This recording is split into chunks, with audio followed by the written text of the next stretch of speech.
Ayan, hello ulit mga ka-Antip. Welcome back again to our channel. Kumusta po kayo? At shout out po sa ating lahat, lalong-lalo na doon sa mga baguhan pa lang, lalong-lalo na doon sa mga mag-i-start pa lang, at lalong-lalo na sa mga hindi pa kabisado itong mga bagay-bagay na i-share ko sa inyo. Ang pag-uusapan po natin is yung pinaka-nakakainis na ginagawa sa ating mga retailer ng ating mga supplier.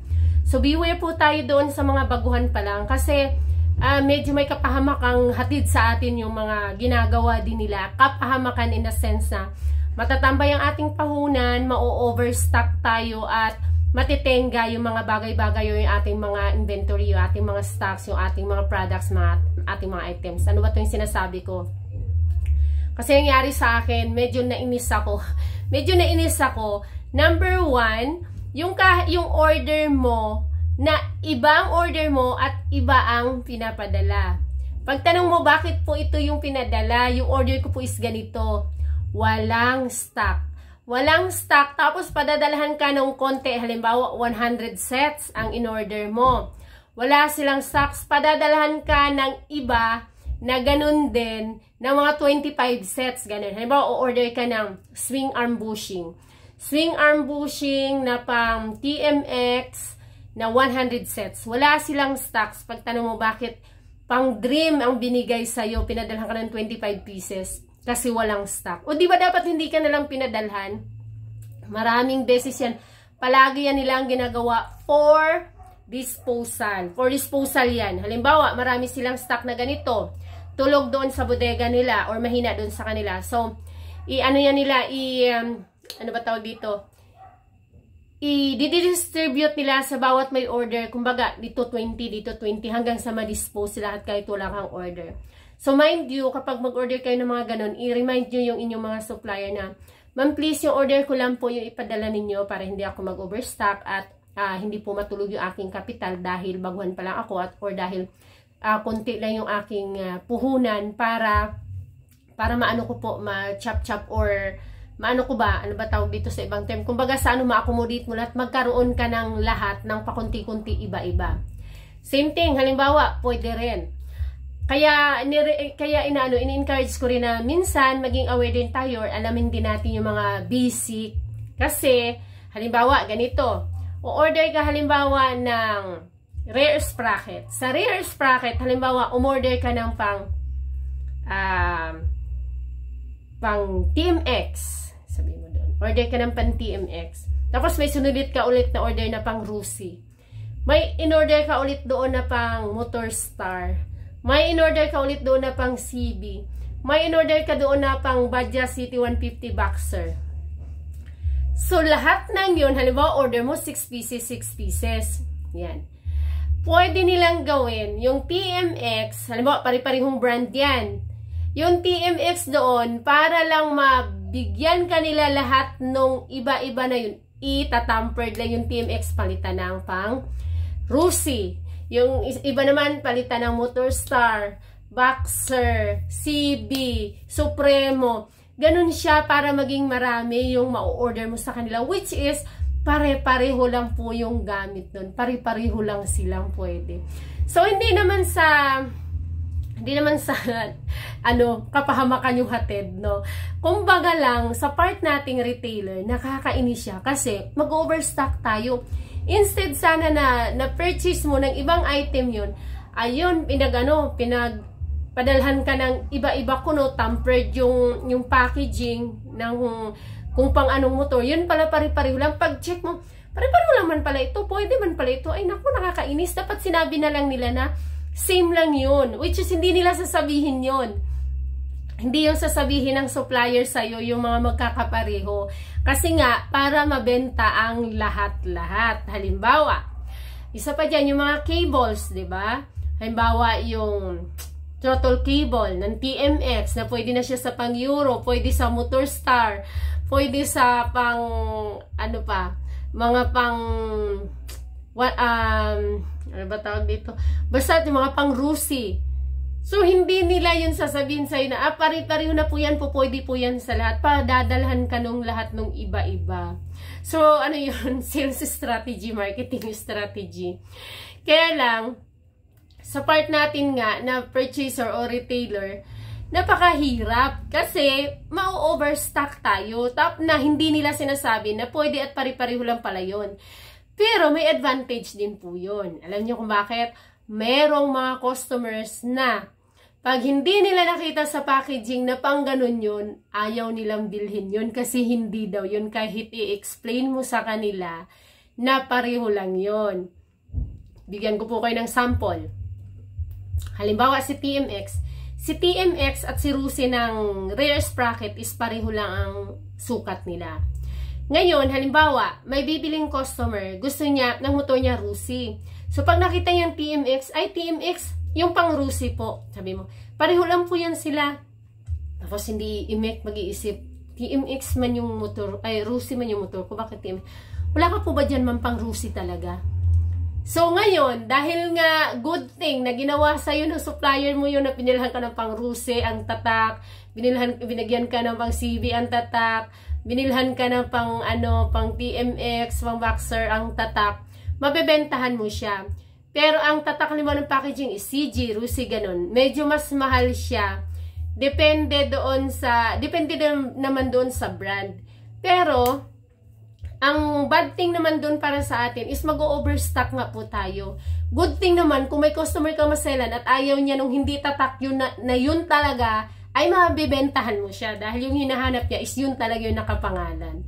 So, ganun lang siya. Pero sa kagayahan ba, dito sa amin, dito sa akin, since familiar na rin yung mga customer, minsan nga, sorry, minsan nga yung parang, alam nilang may mas mura sa iba, pero na ibang brand, kaya lang minsan, halimbawa yung hindi sila sigurado, mas nagtitiwala pa rin sila sa atin or sa akin na dito bumili kahit na medyo mahal compare sa iba. Kasi nga yung ibang brand, meron kasi dito yung nabibilhan ng mga yung parang din, mga mumurahin lang din talaga na wala pa 1 week yung block. Bumigay na, mga ganun. So mas minsan nagtitiwala sila kasi syempre nakikita din nila na mas alam natin. Yung iba nga magsasabi, ay kay mama ko maniniwala kasi siguradong mas alam niya na yun. Kasi siyang nagtitinda at matagal na siya sa ganitong gawain, sa ganitong negosyo. So, much better din na minsan alam natin para hindi tayo mag-overstock. Napakarami po na mga bagay-bagay. Halimbawa, yung mga brake pads, brake shoe, lalo na sa brake shoe, napakarami pong magkakapariho. Minsan nga, halimbawa, Kawasaki to Honda, pariho lang sila. Pero pag masila ng customer, hindi niya bibilhin yun, walang tatak nung pang Kawasaki talaga. Kung Honda yung ibibigay mo. Pero kung marunong ka mag-explain, at kung may extra ka rin naman, okay din naman yun. But the thing is, medyo mag-overstock ka. Kung ganun. Kasi hindi yun sasabihin ng supplier mo na, ay okay lang yan man, pareho lang po yan sila. Maliban na lang kung dumating na sa yung product, tapos ikaw magtatanong, ma'am, same lang po ba yung or wala kang order na ikaw muna magtatanong kung sasabihin nila sa'yo. Pero kung hindi, kasi mayroon nga silang ng pang ganun din talaga, pang smash na regulator, tapos pang mga XRM 110, ganun.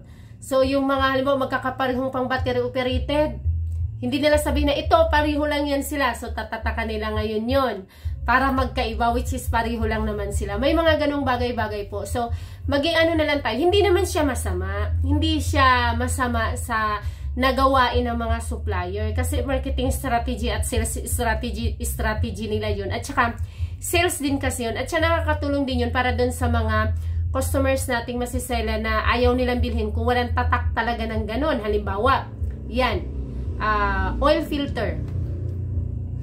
Kapag pag Suzuki, 'di ba? Suzuki lang nakalagay. Ayaw nilang bilhin kung wala talagang tatak na Raider or Smash. Kung Suzuki lang yung nakalagay, which is pare-pareho lang naman. So ang gagawin mo ngayon, ayun, magpo-purchase ka ng ganun. Ako sinasadya ko na ng ganung brand kasi nakasulat siya pang Raider, pang Smash, ganun. Tapos yung walang sulat, ganun siya. Pero kung marunong ka na, okay na rin yun. Kailan mag-overstock ka nga. Halimbawa, for example, ayan, mag-order ka, sabihin mo pang Raider.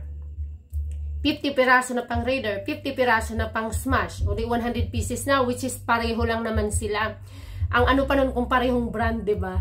kung magkaparehong brand, so nag 100 stocks ka na, instead na yung 50 pieces sana, mabili mo na ng ibang pang oil filter. Ngayon, nagdoble-doble ka, overstock ka, sayang, di ba?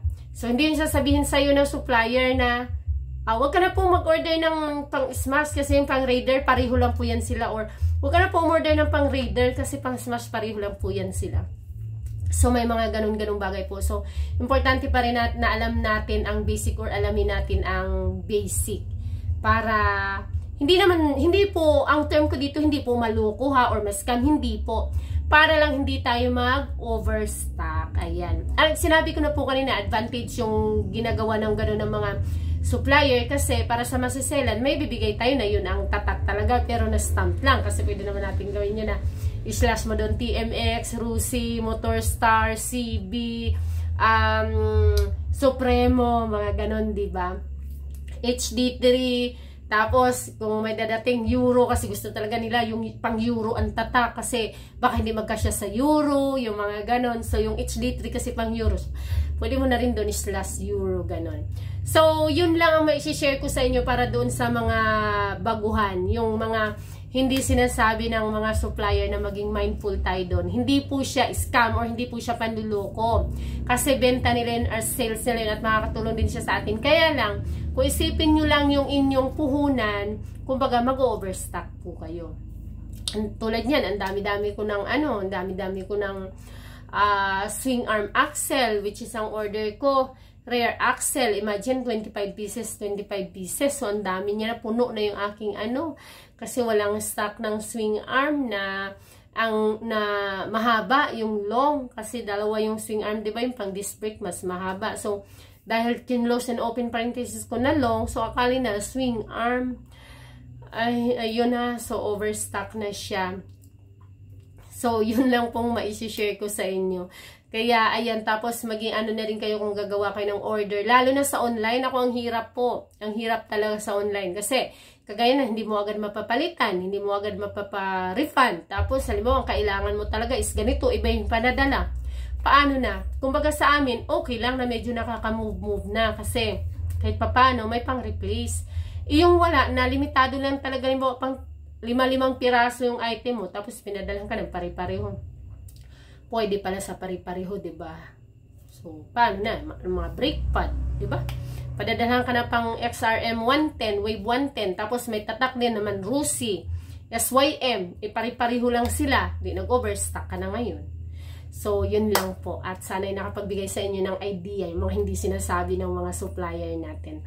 Thank you so much. At kung nagustuhan mo ang video na ito, please, pa-like po, pa-share, and pa-comment po ng inyong mga katanungan na pwede nating sagutin through video. See you in my next video.